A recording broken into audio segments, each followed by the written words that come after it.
بسم اللہ الرحمن الرحیم۔ السلام علیکم۔ گدی پر اچانک پیچھے سے ایک زوردار ہاتھ کا چٹاک سے پڑنا اور پھر لاہور کی اومنی بس میں سفر کرتے ہوئے علمان الحفیظ مجھے اچھی طرح یاد ہے۔ میں بنا کر رہ گیا تھا۔ جی میں آیا بھی کہ اس بد تہذیبی کا جواب اسی وحشیانہ انداز میں دیا جائے، چاہے کوئی دوستی کیوں نہ ہو۔ بے تکلفی کی بھی آخر ایک حد ہوتی ہے، مگر اس سے پہلے کہ میں اپنے اس ارادے کو عملی جامہ پہناتا، میرا جذبہ انتقام سرد پڑ گیا۔ صرف یہی سوچ کر کہ حماقت کا جواب حماقت سے نہیں دیا جاتا، میں نے غصیلی آنکھوں سے پلٹ کر دیکھا۔ لمبی لمبی قلموں اور لمبی لمبی لام نواز زلفوں والا ایک شخص اپنے لبوں پر موجے تبسم لیے مجھے دریزدہ نظروں سے دیکھ رہا تھا۔ ظاہری وضع کلا کے اعتبار سے ہماری یونیورسٹی یا ہمارے کسی کالج کا کوئی ہپی نظر آتا تھا جو اپنی ڈگریوں کے بدلے اپنی تہذیب یونیورسٹی کے پاس رہن رکھایا ہو۔ میرا ہم عمر ہی تھا یا مجھ سے کچھ چھوٹا ہوگا۔ آپ نے مارا ہے یہ چپت؟ میں نے پیشانی کو بل دیتے ہوئے اس سے پوچھا۔ پہلے تو اس نے مجھے طنز آمیز نگاہوں سے گھورا اور پھر بڑے بے تکلف انداز میں جی ہاں کہا۔ اس کی اس دیدہ دلیری پر مجھے غصہ آ رہا تھا اور رہ رہ کر خوف بھی۔ نہ جانے کب کا بدلہ لیا ہے اس نے۔ کون ہے یہ شخص؟ دماغ چکرا کر رہ گیا تھا۔ آخر کیوں؟ میں نے ڈرتے ڈرتے اس سے پوچھا۔ میں تو آپ کو جانتا بھی نہیں۔ بہت خوب، اس نے اپنی بھویں چڑھاتے ہوئے کہا۔ پہلے پہچاننے کی کوشش کریں، پھر وجہ بھی معلوم ہو جائے گی۔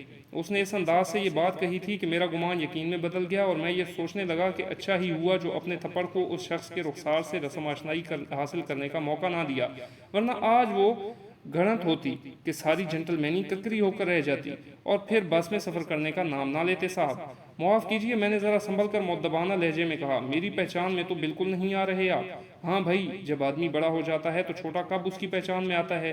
دنیا کی ریت ہے، آپ کا قصور نہیں۔ میں نے یہ سنا تو کچھ جان میں جان آئی اور اس کے ساتھ ہی میں نے اپنا ماضی ٹٹولنا شروع کر دیا، کیونکہ بات ہی اتنے اعتماد سے کہی تھی۔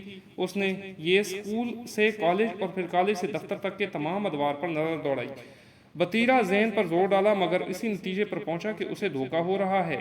میں اس کا کبھی دوست نہیں رہا، دوست تو یوں بھی میں نے کبھی بنایا ہی نہیں، اور پھر اتنا بے تکلف دوست، پناہ پناہ خدا کی پناہ۔ اور اگر صرف راہ و رسم ہی کو دوستی پر محمول کر لیا جائے تو وہ بھی ہمیشہ سلام دعا تک ہی محدود رہی ہے۔ ابھی میں اسی الجھن میں تھا کہ مجھے خیال آیا کہ کہیں یہ جواد کا دوست تو نہیں، کیونکہ اس سے پہلے بھی کئی بار اس کے دوست اسی طرح مجھے مشق ستم بنا چکے تھے۔ آپ کو دھوکا ہوا ہے، میں نے مسکراتے ہوئے کہا۔ میں وہ نہیں جسے آپ سمجھ رہے ہیں، یعنی جواد جو میرا چھوٹا بھائی ہے۔ معاف کیجئے، اس نے چونک کر کہا۔ مجھ سے بڑی غلطی ہوئی ہے۔ مجھے یاد آیا جواد ہی ان کا نام تھا، بالکل آپ جیسے۔ اتنا کہا اور شاید احساس شرمندگی سے اپنی گردن جھکا کر وہ کچھ سوچنے لگا۔ میں نے کہا کوئی بات نہیں، آپ پریشان نہ ہوں، بس ذرا احتیاط رکھیں آئندہ کے لیے، نظریں اکثر دھوکا کھا جاتی ہیں۔ اس نے مجھے تشکر آمیز نگاہوں سے دیکھا اور کہنے لگا، میرا سلام کہیے ان سے۔ کیا کر رہے ہیں وہ آج کل؟ اسٹیٹ بینک میں ہے۔ تنخواہ کتنی ہے؟ 8,500 لا رہا ہے۔ آپ جانتے ہیں کہ آرٹس کی ہمارے ملک میں قدر ہی کیا ہے، بس اسی لیے دل برداشتہ ہو کر نیشنل کالج آف آرٹس کو خیر بات کہہ دیا تھا۔ قسمت کا دھنی تھا، فوراً ہی ملازمت مل گئی۔ خدا کا شکر ہے، اس نے خوش ہو کر کہا اور اگلے سٹاپ پر سلام کرتے ہوئے اتر گیا۔ گھر آیا تو میں نے جواد کو پورا واقعہ سنایا اور پھر خوب ہی برا بھلا کہا۔ اگلے روز جواد مسکراتا ہوا کمرے میں داخل ہوا۔ میں نے وجہ پوچھی، کہنے لگا، آج وہی دوست مجھے بس سٹاپ پر مل گیا تھا۔